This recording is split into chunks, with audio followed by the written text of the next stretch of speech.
Hello everyone, welcome back to a new video. Today we'll be discussing the novel Sea of Poppies by Amitav Ghosh. As usual, we'll start with the author biography. Amitav Ghosh is an Indian writer. He won the 54th Jnanpith Award in 2018, which is considered as India's highest literary honor. Ghosh's ambitious novels use complex narrative strategies to probe the nature of national and personal identity, particularly of the people of India and South Asia. He has written historical fiction and also written non fiction works discussing topics such as colonialism and climate change. Sea of Poppies, published in 2008, is a novel. Is one of the novel has been shortlisted for the Man Booker Prize in 2008, the same year that it was published.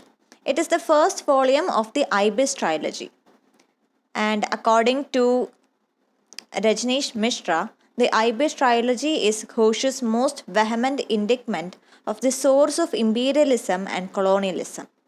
The second volume is River of Smoke, followed by Flood of Fire.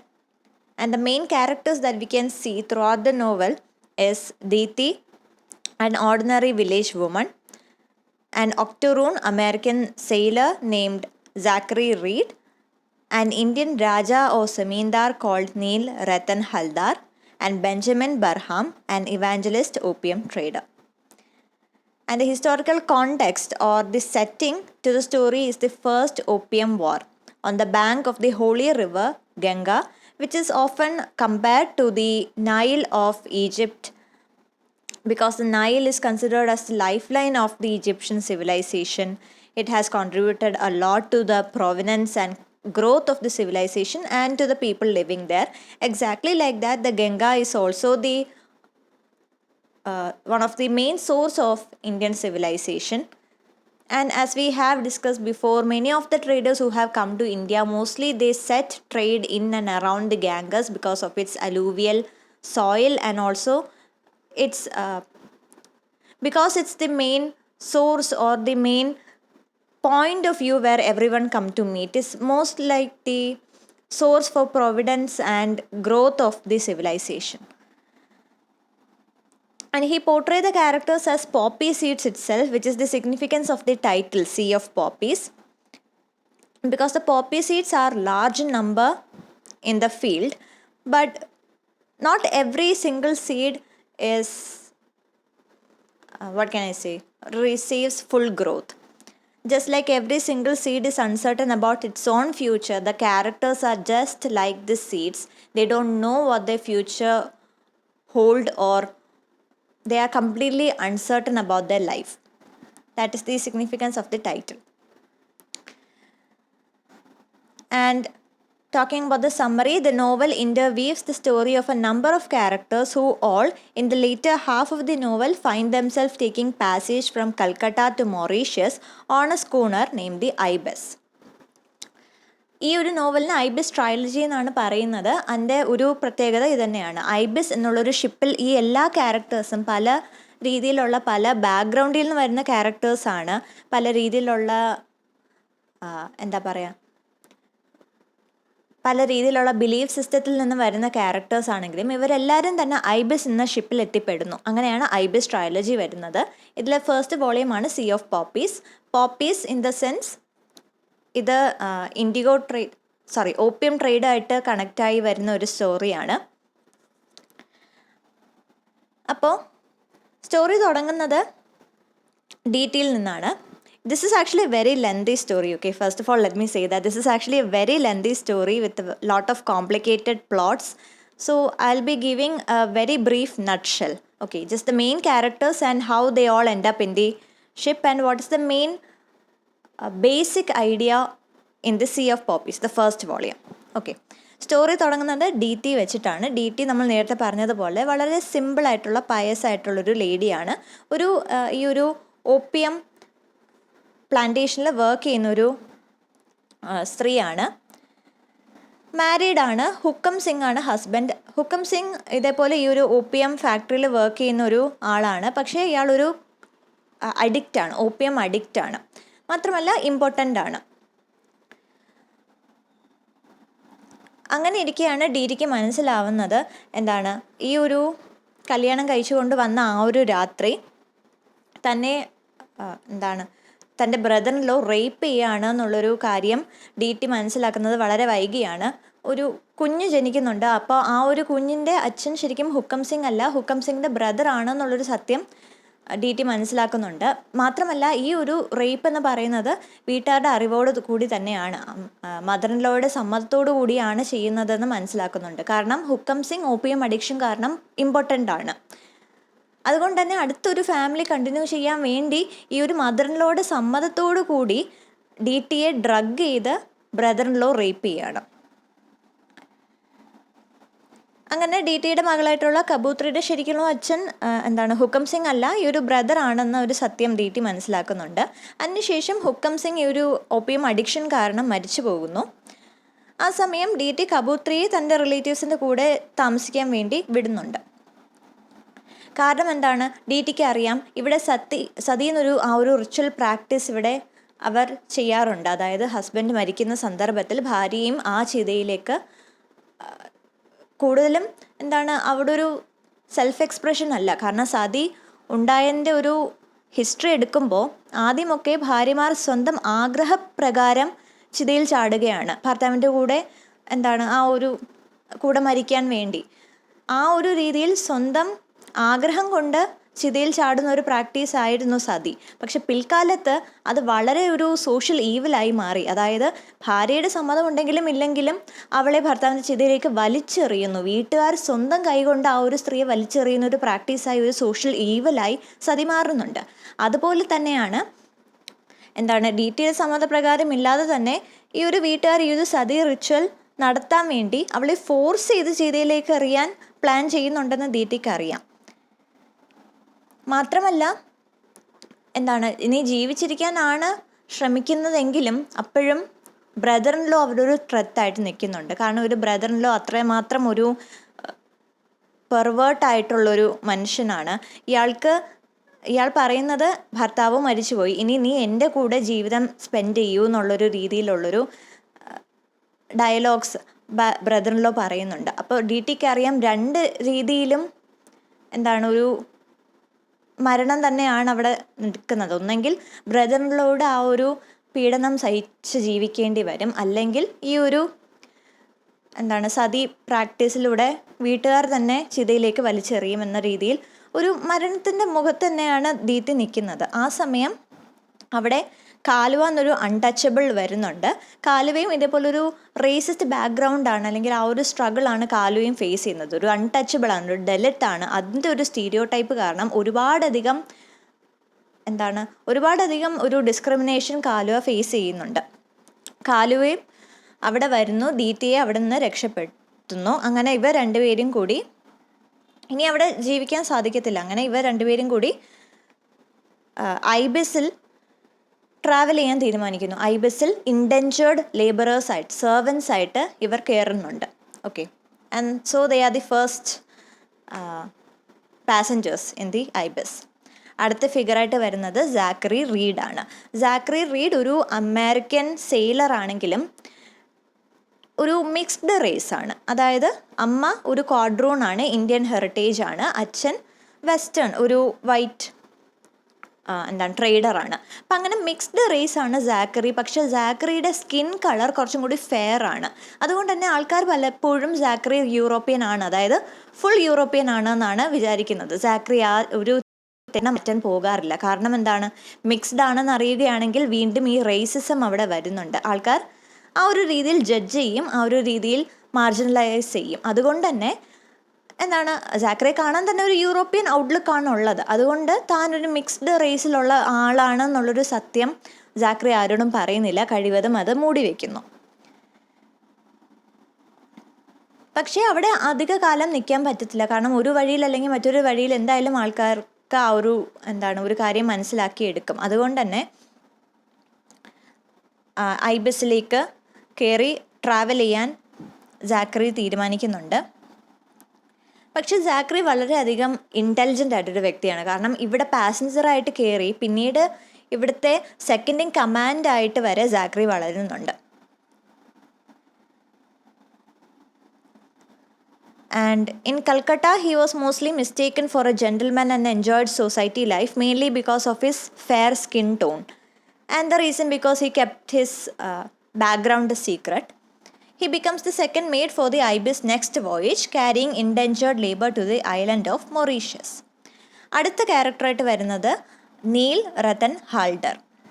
ഒരു രാജാവാണ്, ഒരു വളരെ ആദ്യമൊക്കെ വളരെ wealthy ആയിരുന്നൊരു രാജാവാണ്. അവർ റസ്കലി എന്നുള്ളൊരു സ്ഥലത്തൊരു ജമീന്ദാറായിരുന്നു. പക്ഷെ പിന്നീട് എന്താ സംഭവിക്കുന്നത്, ഈ ഒരു ഓപ്പിയൻ ട്രേഡുമായിട്ട് ചൈനയായിട്ടൊരു ഓപ്പിയൻ ട്രേഡ്, ബ്രിട്ടീഷ് കോളോണിയൽ റൂളാണ് ഈ ഒരു സമയത്ത്. അപ്പോൾ ചൈനയായിട്ടൊരു ഓപ്പിയൻ ട്രേഡ് ബ്രിട്ടൻ ഉണ്ടായിരുന്നു. അങ്ങനെ ഈ ഒരു ട്രേഡിൽ നീലും ഇൻവെസ്റ്റ് ചെയ്യുന്നുണ്ട്. പക്ഷെ ആ ഒരു ഇൻവെസ്റ്റ്മെൻറ്റ് അവിടെ പൊളിയുന്നുണ്ട്. അങ്ങനെ ഒരുപാടധികം കടം കയറുന്നുണ്ട്. അത് കാരണം ആ ഒരു കടം തിരിച്ചടയ്ക്കാനുള്ളൊരു സന്ദർഭവും നീലിന് കിട്ടുന്നില്ല. അങ്ങനെ ഇവിടെ വരുന്ന മിസ്റ്റർ ബർഹാം ഒരു ട്രേഡറാണ്, ഓപ്പിയൻ ട്രേഡറാണ്. മിസ്റ്റർ ബർഹാമിനായിട്ട് കണ്ടുമുട്ടുമ്പം ബർഹാം പറയുന്ന ഒരു ഡീൽ എന്ന് പറയുന്നത്, താങ്കൾ എനിക്ക് താങ്കളുടെ ജമീന്ദാരി തരുവാണെങ്കിൽ ഞാൻ ഈ ലോൺ സെറ്റിൽ ചെയ്ത് തരാം എന്നുള്ളൊരു ഡീൽ ബർഹാം വെക്കുന്നുണ്ട്. പക്ഷെ നീൽ സമ്മതിക്കുന്നില്ല. അങ്ങനെ ബർഹാം എന്താ ചെയ്യുന്നത്, നീലിനെ ഫോർജറിക്ക് കൺവിക്റ്റ് ചെയ്യുന്നുണ്ട്. ഒരു ട്രയൽ നടത്തുന്ന സമയത്ത്, ഇത് ശരിക്കുള്ള ട്രയൽ അല്ല, ബർഹാമും ബർഹാമിൻ്റെ ആൾക്കാരും കൂടി ഉണ്ടാക്കുന്ന ഒരു ട്രയലാണ്. നീലിനെതിരെ കൊണ്ടുവരുന്ന ഒരു കള്ളക്കേസാണ്. പക്ഷെ അത് ആ ഒരു ട്രയലിൽ again white supremacy.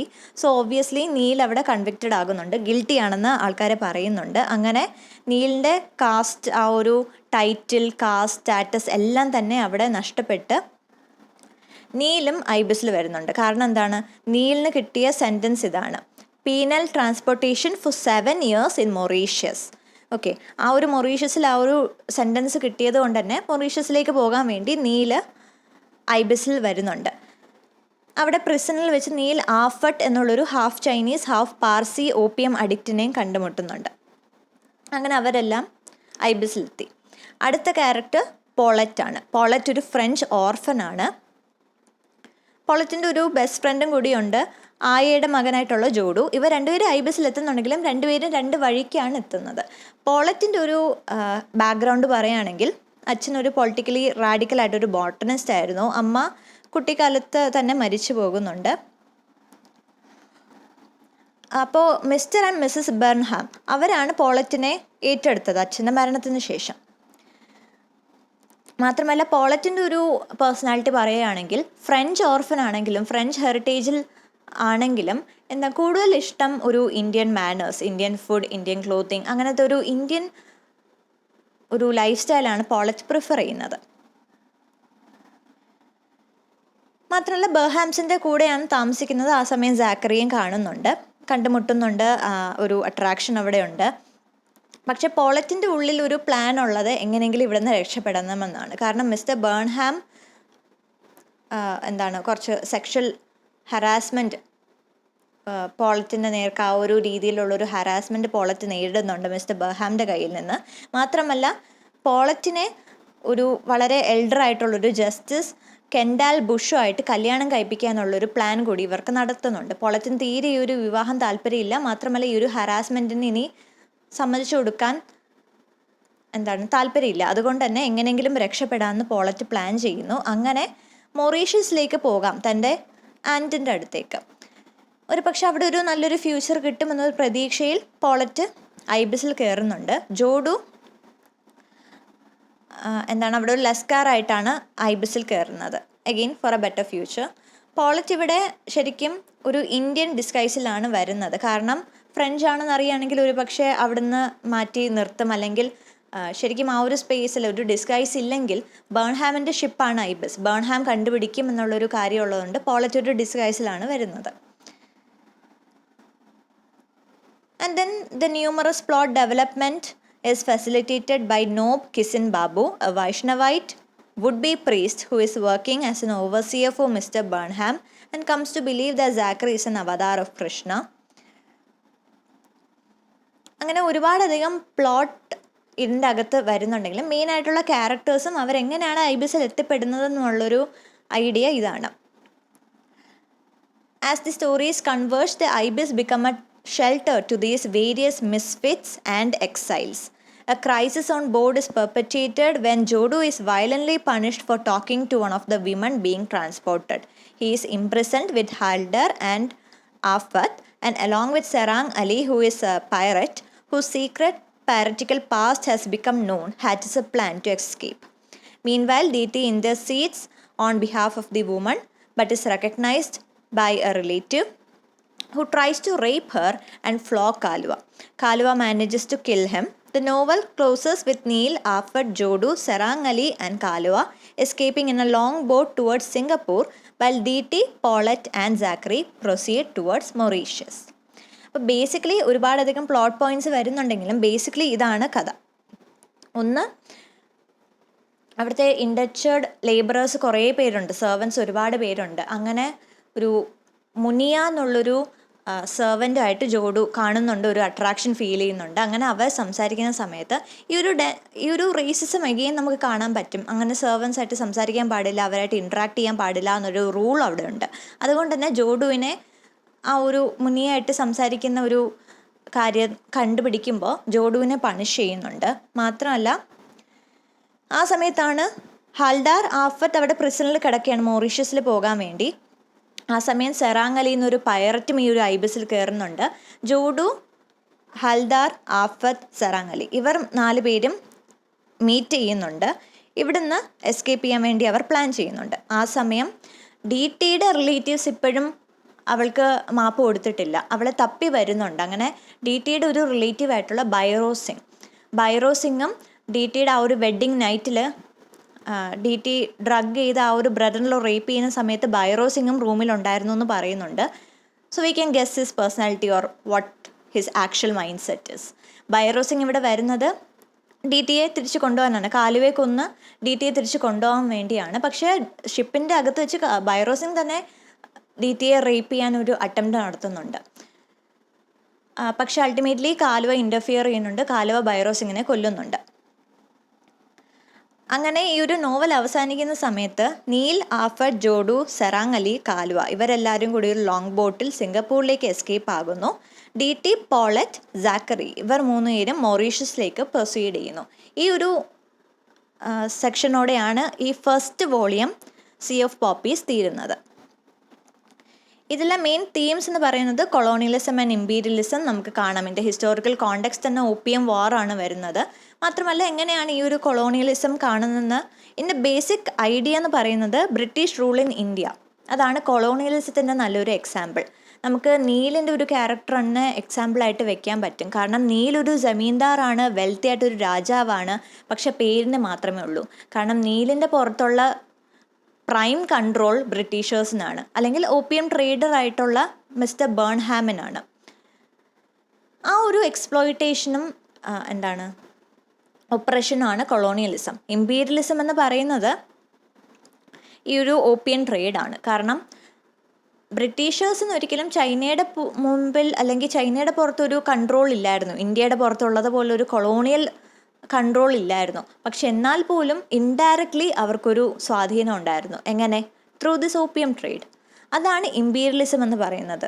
Weather like how you can exert A control through various other mediums like trade. അത് നമ്മൾ കാണുന്നുണ്ട്. രണ്ടാമത്തെ theme free trade and personal liberty.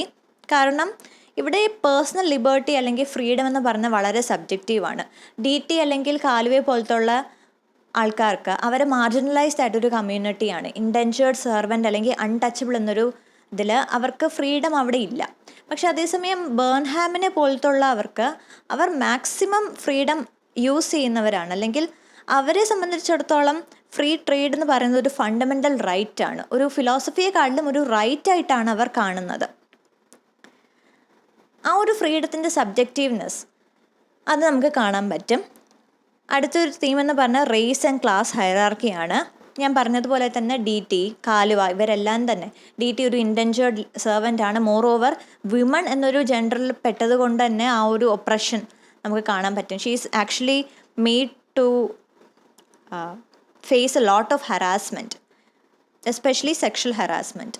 കാലുവ ഒരു അൺടച്ചബിൾ ആണ്, അതുകൊണ്ട് തന്നെ ഒരു ഒപ്രഷൻ നേരിടുന്നുണ്ട്. ഈവൻ സെക്സ് വർക്കറായിട്ട് തന്നെ കാലുവെ ഇവിടെ അവർ മാറ്റിയെടുക്കുന്നുണ്ട്. Because is an untouchable, he is more considered as an animal or a property than a human being.